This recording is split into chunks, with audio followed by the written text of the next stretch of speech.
আজকে বোরকা পড়া এত সহজ না, আজকে হাত মোজা পা মোজা পড়া এত সহজ না। নিয়ে আসেন না এই জমানায় রাবেয়াকে কবর থেকে উঠায়া, আমি একটু চেহারা দেখি রাবেয়ার, সে আমাদের মা বোনদের মতো হাত মোজা পা মোজা পড়া এরকম পর্দার সাথে চলতে পারে কিনা। কেননা রাবেয়ার জামানায় সহযোগিতা ছিল দিনের উপরে চলা, এখন তো কোনো সহযোগিতাই নাই।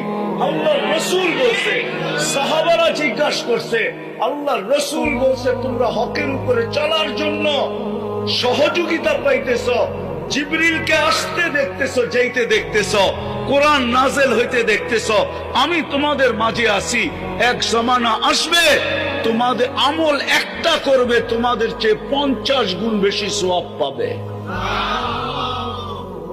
আমাদের মা বোনদের ভিতরে রাবেয়া বসরির চেয়ে বড় আল্লাহওয়ালা আছে, হতে পারতো যদি মেসেজ যাইতো।